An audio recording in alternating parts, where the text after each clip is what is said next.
Good afternoon. This is Melisha with Love for Life Wellness. We are just a little bit late, some technical difficulties, but it's all good. We are here. I am here with Sharon Otness, and she is going to be our guest today. And we are so excited to talk about loving ourselves through addictive behaviors. Let me introduce myself to those that do not know me. My name is Melisha Bailey, and I am the owner of Love for Life Wellness. And let me get started. I need to make sure that I am where I need to be. I forgot that part. So let me make sure that technology. let me make sure everything is connected, and then we can go ahead and get started. I forgot that part. It was a little late. I wanted to get right into the show, but it looks like everything is started, and I'm going to share this to my private group. Let me see if I can find my group. Let's see, there we are. Let's get it to my group, my sisters of Love for Life Wellness, and let's get us there. And then I will start a watch party. Sharon, you are welcome to start a watch party if you want. So I'm going to start a watch party there. Turn this volume down. And we are excited. Hello, Lori. I am glad you are watching. Lori's going to be our guest soon. And I'm excited to have you on, Lori. Let me get to where I need to be. Okay, great. All right. So for those that don't know me again, let me start. My name is Melisha Bailey of Love for Life Wellness. I am a nutritional health coach. I am a mindset coach, and I help to guide people mindfully through the landmines of dealing with their chronic health issues. And mainly I work with women that have diabetes, that are trying to lose weight, lower their A1Cs, and are dealing with the stress of trying to get well. And so it's been my pleasure to work with ladies, but a lot of people come to me because they see me lose over 60 pounds, and I can help you lose weight, but I just want to help women to get healthy. And I think that's Sharon. She works with a lot of women as well too. And so a lot of ladies, we find ourselves in the middle. We're taking care of our kids, our grandkids. We may have aged parents, and then we look up and we're sick and we have issues and we just need a little bit of help. And so that's what health coaches do. They just guide us through the health process. Right now, I have an amazing offer. I'm doing a founders members launch for a membership site. And if you didn't get a chance to watch it, I have a YouTube Zoom that I took you through the course outline.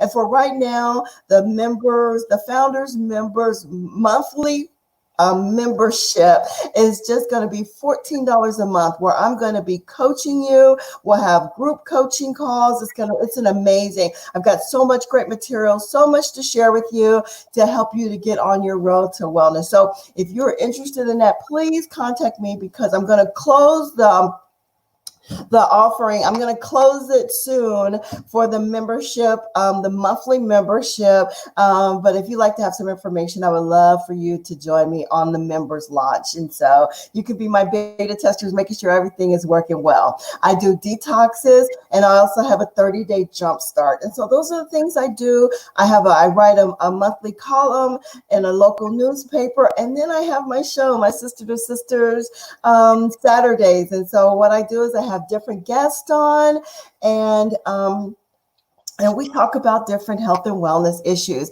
Also, this is broadcast live also on my YouTube channel. So subscribe to my YouTube channel, Melisha's Love for Life Wellness, and I would love to have you join my YouTube channel as well. So without further ado, I think I've covered everything, but we have Sharon Otness.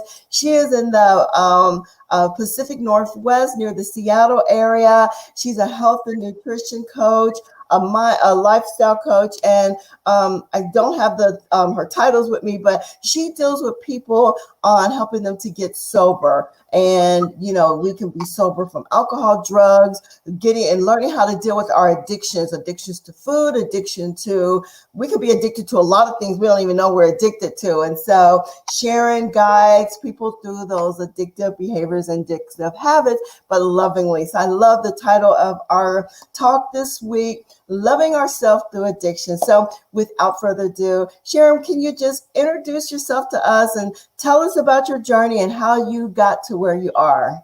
Hi, thank you so much for having me here, and such an important conversation, I think, because we can be addicted to so many different things. We know the typical ones, but then there are so many that you don't even kind of think about. Is that an addiction? Anyway, yes, my name is Sharon. I moved back to the Pacific Northwest 4 years ago. This was my home, and I lived in California for many, many, many years in between. But I am also a woman that is in recovery, 17 and a half years. And I woke up, gosh, my mid 40s.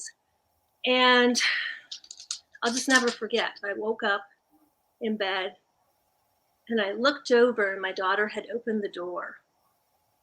She was looking in at me with a look I'll never forget. It's embedded in my mind, and it's a really good thing. And I'll tell you why. With such disappointment and kind of wonderment and not disgust. We had such a huge loving bond, but just, I guess, disappointment is really the key word there. And then she left and shut the door, and I remember just thinking, oh my God, what have I done again? Right. And I looked over, and there was a glass of wine sitting on my nightstand. The bottle of wine was in the closet because, gee, that's a real hidden secret, right? And I'd gone off again, and this time scared me, though, because I didn't remember. I had blackout. But the last memory I had was being at a art and wine festival. So that was the start of my journey. Truly, I had tried to recover before, but not really. It was more because I knew people said I needed to. It wasn't from here. So once it got in here, and the reality that I might lose the best thing in my life, because I never wanted to see that look on her face ever again from me and my behaviors. That was my start. And that's when I really just went, okay, I surrender. I need help. And that's something that was really hard for me. I was raised in being very self-sufficient, and I could do all these things myself. This one, I realized I can do it myself. I tried.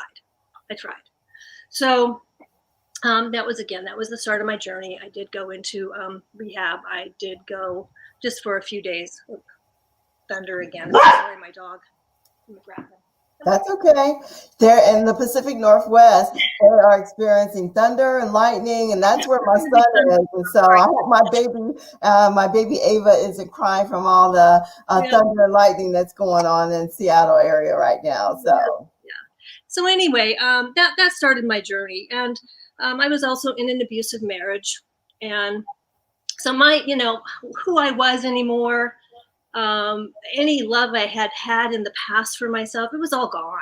It was just, I was depleted. I didn't know who I was anymore, where I was going, what I was doing. I was just kind of a mess. And so, taking that first step of surrendering and saying I need help was really, the best choice I ever could. And I'm going to tell you right here and now, when you do that, you may not feel it at the time. It might feel like, oh my God, this is going to be horrible. This is going to be awful. Trust me, it is the most loving thing you can do for yourself, is to say, I need help. mm-hmm. I need help. I can't do it myself. I need to reach out. I need help. So truly, as we talk about love here and self-love, that's really one of the most loving things you can do. So I highly recommend it. And, just talking a little bit about addiction, because, you might say, well, I don't drink too much. I don't do drugs. Good. That's wonderful. But there's so many other things that maybe you're addicted to that you don't think about it. Because if you look at the definition of addiction, it's psychological and physical ability to stop choosing and consuming a chemical, drug, activity, or a substance, okay? Even though it is causing psychological and physical harm. So, you're causing yourself, your families, your loved ones, who all else in your life harm, either psychologically or yourself physically, but you still do it anyway. Okay, so that's a very good, distinction there. So, gosh, addictions can be, of course, alcohol and drugs. We know those things. Sex, gambling, work. Be addicted to work. I'm in a recovery group with a woman that is the founder of She Recovers. Work was really one of her addictions. Food, of course, too. I mean, and on they go. There's so many different ways that we numb ourselves, distract ourselves, busy ourselves, doing all the things we can to not feel those deep down feelings. And so why do we want to numb ourselves and not feel? A lot of times we do these behaviors and we don't even know that we're doing it or why we're doing it and not feeling. I mean, that's the main thing we should be wanting to feel is why do we want to numb ourselves to not feel? Because there's many feelings that are very uncomfortable. Okay. Think of people that have had trauma. Okay. And there's a very huge correlation between trauma, especially childhood trauma, and addiction. Okay, huge correlation there. So if you have had trauma in your life and maybe you don't even know, I keep looking for mine. I still am not really sure where that trauma might have been. It may not have been something that I think is important now, but as a little child, of course, we're looking through different eyes. So it could have been something very traumatizing as a child that wouldn't be for an adult. So very uncomfortable feelings, and it's easier just to numb it. I know people that have had sexual abuse when they were young, kind of forgot about it, but it kept resurfacing in this behavior over and over and over again of numbing those feelings, because as a child it was not that little person didn't think there was any way they could tell somebody. There was no way they could even funnel those feelings in any way that was productive. So they just, it's consistently stuffing them down. We talked about that last week and with my guest, Azmina Ahmed, about some of our childhood traumas and how they can affect us traumatically that we don't even know. And so then on the other side of that is that some of those childhood traumas could be affecting us where we don't feel, and then we numb it with substances. And I like how you said that addictive behaviors can be activity, substances, or things that cause harm. And so a lot of times we think we don't think it's causing us harm, but it can. And a lot of times the harm is on the inside that we can't see. If you're falling down drunk or you get fat, you can see the results of that, but a lot of times you can't see what's going on the inside. You don't know that your liver might be, compromised because of the alcohol, or, you can't see that the food that you're eating could be causing your A1C or your diabetes to start to flare up, because you don't see it until it gets to a crisis point. And so you were at a crisis point where you okay, I got to do something about this, right? And I don't know how long, if I hadn't hit that crisis, how much longer I would have gone. Hard to say. But I will say that and here some of the love comes in. Again, loving myself just enough to say I surrender, I stop. And then, a year into my recovery, I did leave my abusive marriage. So I was regaining a little bit. It was a baby steps. Let me tell you, it's baby steps. Gaining just enough. And in those days, I wouldn't have known to call it self-love or self-help or, any of these things, right? It just like there was just something in me self-preservation wise.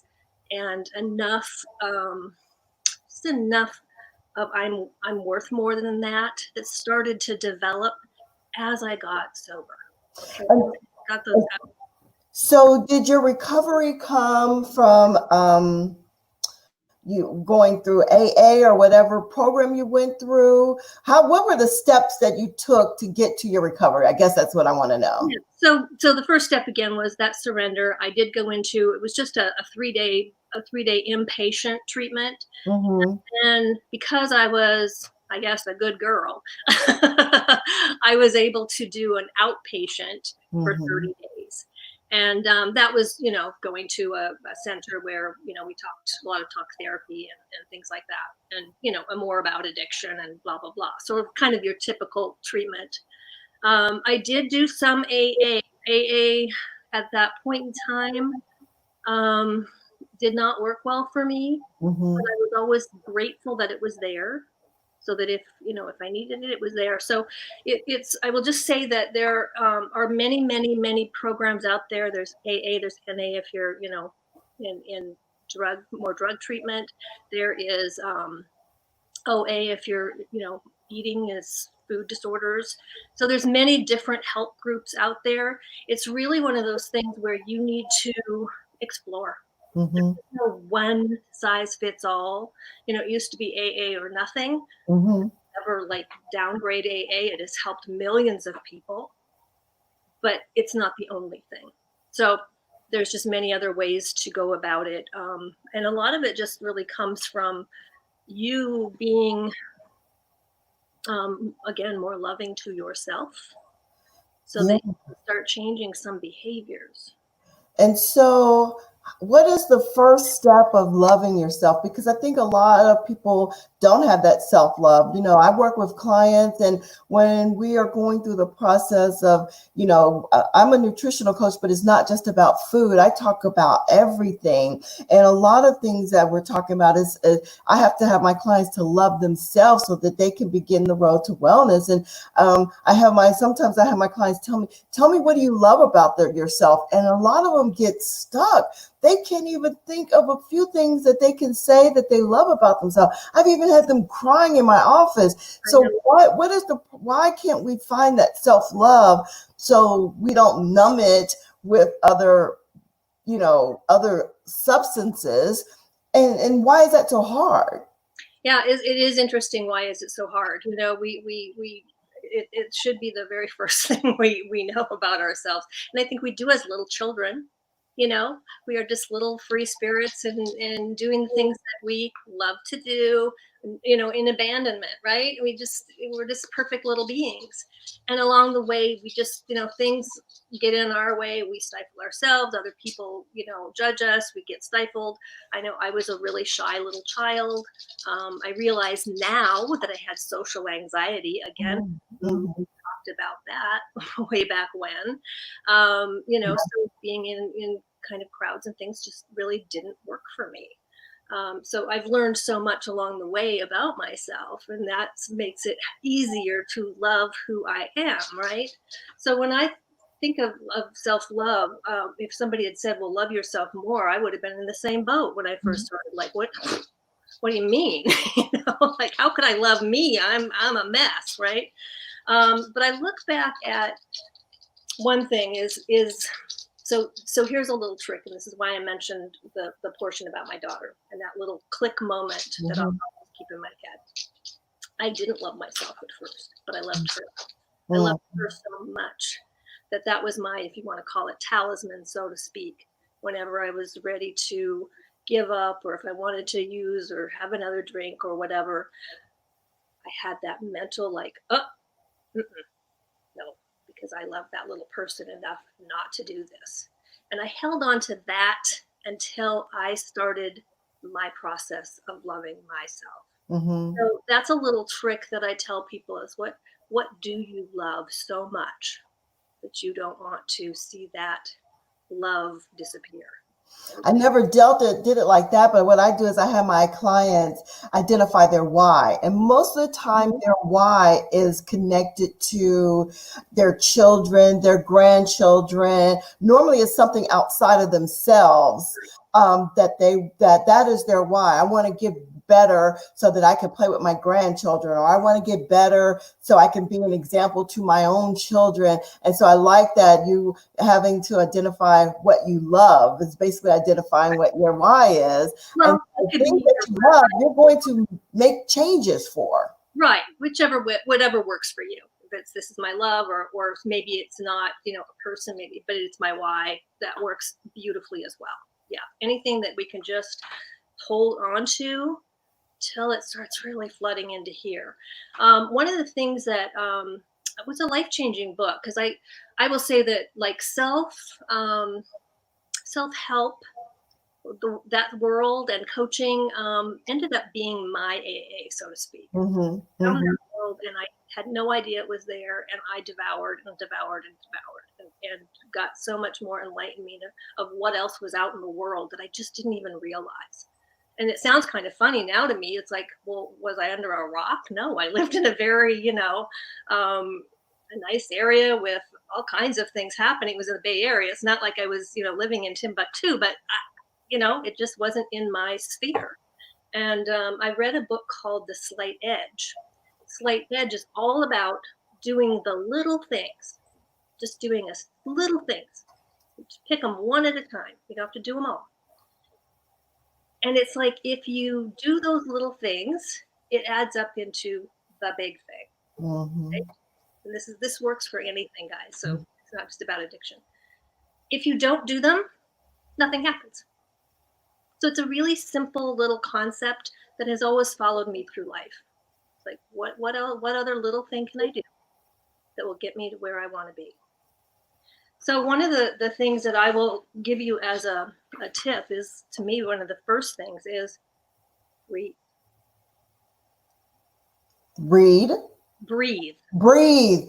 Yes. So let's do one together, right? Because I think, Sure. I oh was boy, doing some we breathing. need to breathe together right now as one. So just Absolutely. put your right hand on your belly, and let's put our left hand on our heart, just because of love. And then just take in the biggest belly breath you can. Hold it for a moment. Now just let it out.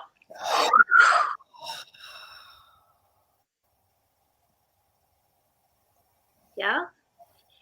That's the biggest gift you can give to yourself, because breath is life. Breath is life.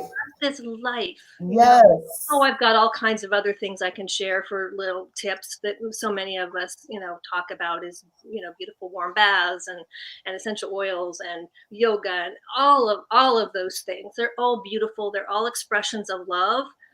But if I could leave you with one in particular, it's learning to take some good deep breaths for yourself. You can do it anywhere, anytime. And that is a loving gesture to you and your body, your mind, because we can't do anything without breath. Well, just think, you know, in Christian, and we believe that God breathed breathed life into us. And you think about a newborn baby, that's the first thing they do. They Yeah. take a breath, and when you breathe, it calms that sympathetic nerve and things like that. Yesterday, I was having a bad day, just Mm-hmm. awful. And so today, and my husband's like, "You're in a better mood today." I was like, "Well, yesterday I let myself be on my feelings, but today I just got up and I just did some breath work, some deep breaths, and it seemed like it just calmed Right. everything." And so taking that deep breath, just taking that time and using that technique, it matters everything. And a lot of times with my clients, we will start some of our sessions just by doing some deep breathing, because it just matters so much, getting air into your mind, your heart, your lungs. I'm so glad you did that. It's so important to It's so breathe. important. It's so important. And like you say, it's not about numbing your feelings. It's more about, like you say, with your nervous system, calming things down so that we can keep living, right? Mhm. Yeah. Yeah, and sometimes, and so that anxiety, those addictive behaviors, a lot of times when you are wanting to do something that you don't want to do, sometimes just taking that minute to take a breath will keep you, maybe will keep you from doing something that you don't really want to do. Just taking a minute to Exactly. breathe and to think.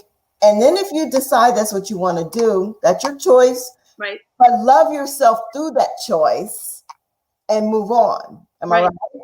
Yes, absolutely. Because when somebody hits a craving, I always say it just takes a moment to stop.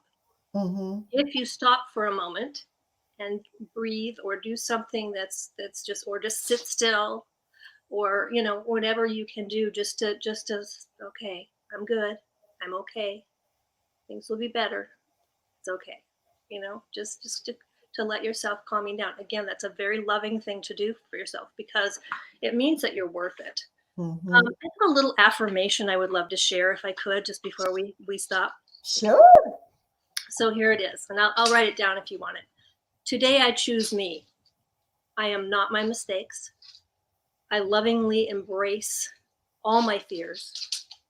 I am deserving of happiness, love, peace, freedom, and anything else I deserve. I am loved. I love it. I am loved. I wrote that yesterday about love and peace because I felt, here in the United States, what's going on with um, all the stuff yesterday that went on. But even though all I could see is that, yes, the world's like in a turmoil, but we have to love people and love ourselves through the process. You know Yes. what I mean? And so today, and I affirm myself of love today because that's what I needed and that's what we need. I think when COVID first started, the song that was coming into my mind was "What the World Needs Now Is Love, Sweet Love." Yes. And I posted that on my Facebook page, and somebody else posted it too the other day. We need love, and we need to love each other. We need to love ourselves. We need to love our kids, our grandkids, and the world. And so I believe love will stop some of those addictive behaviors that Right. keep us down. You know what I'm saying? And you think about it, is oxytocin is our love hormone, right? I mean, it's why there's that wonderful bond between a mother and child. Mm-hmm. But if we do like any kind of kindness for someone else, it floods us with the oxytocin. It floods them with oxytocin. And so now look at what we're doing. We just keep spreading that. That's what we need more of. Mm-hmm. And we talk, I'm sure you do, like I have a journal, that's where the gratitude comes in, because when you're grateful and you write down your gratitudes and say your affirmations, you can't help but to feel better. Even when all hell is breaking loose, you can still feel grateful. Like I said, things, it could be worse. That's my mantra is that yes, things are bad, but it can always be worse. And so the thing is, it's all about how you look at it. And so if you look through things with the eyes of love and gratitude, that takes your vibration and your energy up to a whole nother level as well too. It does, and then it just keeps trickling out to other people, and I think that's what we so need right now. It's so easy to get into the doom, gloom, really horrible things, and there's certainly enough of them happening right now. And it's not to dismiss anything by being loving Mm-mm. gratitude. Mm-mm. It's not to dismiss what else is going on. Mm-mm. Boy, oh boy, it helps us, like you say, to keep our vibration and going up and up instead of down here. Yeah, because with everything that's going on, if you go get, if you let it fester, then you're not going to feel that love. Yes, you have to feel and you have to acknowledge, and yes, um you can be upset, you can have fear, you can have anger, but you don't let it fester in your heart. You learn how to deal with it, not tamp down those behaviors. Right. And the more we can acknowledge, okay, this is what I'm feeling. This is why I'm feeling it. Now, maybe what can I do to change it? Mm-hmm. Do Instead you of feel just that? Do you feel that during this COVID, and people being home, and all the death of 102. I haven't seen the numbers today, but over 101, 102,000 people dead. And now you've got all the death of what's going on in our cities. And then you've got I'm just going to say the abuse of African American men and women. And so do you feel that with it's just one thing on top of another on top of another? Are you seeing more people now having, turning to alcohol, drugs, pills, food in your practice? Yes, yes, and yes. Our mental health is taking a real hit right now. So it just makes it so much more important. First of all, if you're feeling, more than just a little sad, please reach out to somebody. Please Mm-hmm. reach out, because it's nothing to dismiss, right? It's Mm-hmm. very crucial to your life. Um, but yes, there is, and then it doesn't help that we have all these, well-meant humorous memes of, oh gosh, just get another bottle of wine, and I mean, there's no question liquor sales are going off Yeah. the roof, and everything people can do to numb themselves. And oh my gosh, well, it's 2 o'clock, it must be cocktail time. Trust me, I've been there. Lived that, and I want to say, be so very careful, because you can start in thinking, well, this is just for now, and pretty soon it's not for now. It can change your life. So try and find all the other things that are more positive and loving to yourself than going down that route. I know this is a time when it would be easy to say, oh, well, it's just the way it is right now.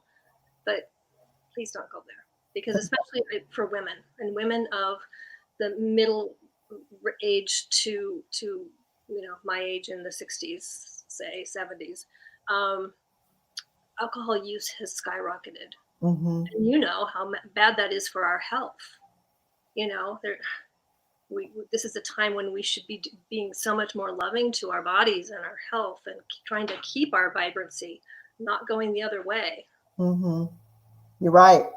You're right. And and then if you don't recognize it, you can go down a slippery slope. And then before you know it, you are a mess. So yes, be kind to yourself and don't go there, and get some help if you need it, and be mindful, be loving and kind and gentle to yourself through the process. But I think a lot of people don't want to own up to where they are either, too. And it's hard. I know that. It's very easy to evade it, and like I said, just say, well, this is just for now.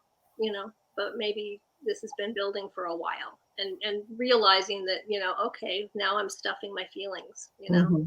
So get outside and take a walk. I mean, I tell you, this has hurt my mental health. I know it has.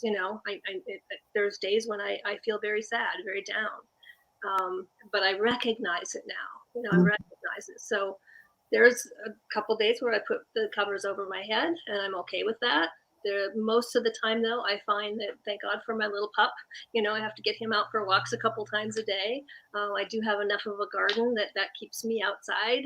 You know, Even in the Pacific Northwest, if there's 10 minutes where it's not raining, I get my butt outside, because I know there's never a time that I do. This is just one little trick, but there's never a time I don't go outside, get some fresh air, and feel better. Mm-hmm. It always works. It always, that vitamin D and things like that. And so, yeah, getting that fresh air really helps. And, with COVID, a lot of us are at home more. And I've never been a real outdoorsy person, but I know just going outside and sitting in my chair in my yard, and, I don't have nothing back there but a couple of chairs, but just sometimes just letting the wind get on my face and watching the trees and listening to the birds, it just does something for your brain. Absolutely. It's enough, just wherever you can find it. Yeah. So breathing is your number one tool for loving yourself through addiction. What do you have another tip for us, Sharon? Oh my gosh. I mean, again, I've got so many. Yeah. I love yoga. Yoga is, And this is another, I guess here's a quick little tip too, is look back in your childhood. What are the things that you loved doing? And one of the things I loved doing was dance. Mm-hmm. So yoga sort of works for me in that because I was a ballet dancer. But then, you know what? I break out in some ballet moves in between my yoga, like make right? So it's okay to sort of mix it up, have some fun with it. And yoga is also very calming to your nervous system. The other one that I will tell you is called yoga nidra. It's not poses like yoga. It's called yoga nidra sleep. All right. Mm-hmm. So one tip that I have, use your phone. It's called Insight Timer. It is a free app. It is amazing. I recommend it all the time. Anybody that will listen to me. There are so many meditations on that app, guided meditations, affirmations, all kinds of just wonderful tools. So at night, I will do a yoga nidra session. Again, it's even being touted as a great help for people with PTSD. Really Mm-hmm. calms your nervous system. It's just a specific way that a yoga nidra session goes.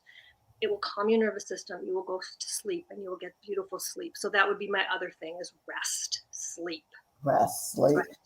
Yeah, and a lot of times, a lot of us right now are finding it hard to rest and to sleep. Because our minds are going, we feel anxious, we've got, some anxiety happening. So yes, it is hard. So between you and I mean, we know so many different tips to tell people on getting better rest and sleep, but just in general, make sure you're getting some good quality rest.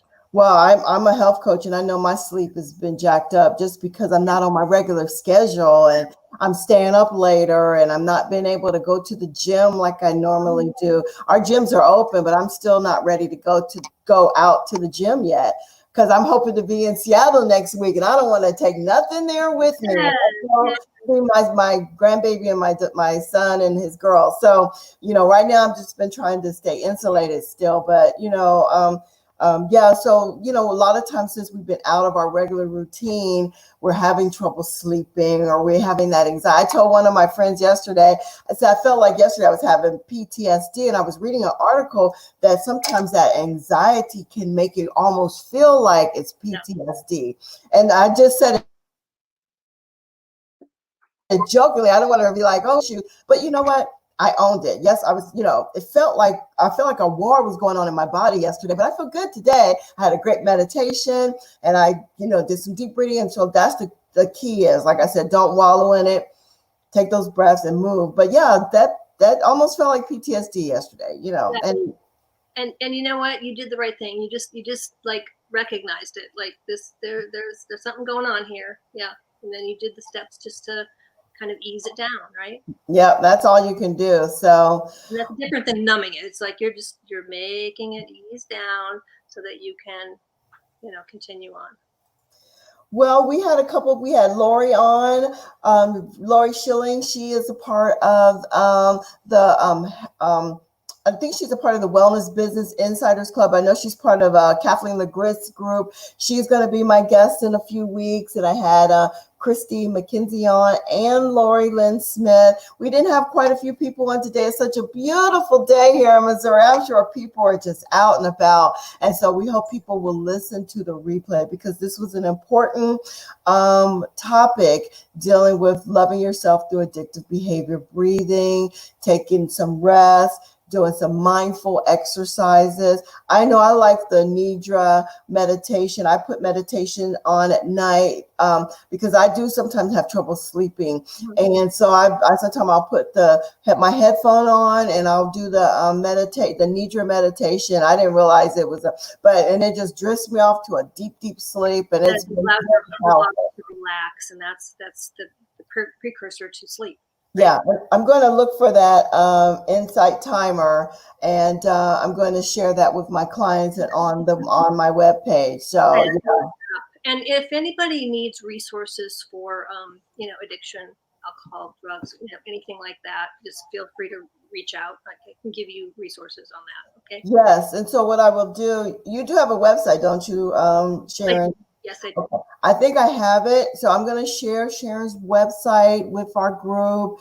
And if you feel like, a lot of people are not going to admit that they have an issue, especially a lot of people that are in my circles. A lot of people are afraid where they are like, I'm Christian and I don't have issues and blah, blah, blah. You do. You may own up to it. It may not be drinking. It could be prescription drugs, but it could be a lot of different things. But own up to that. If you have some addictive behaviors, love yourself through it, but get some help if you need it. So Sharon is here. If you need her, I am here.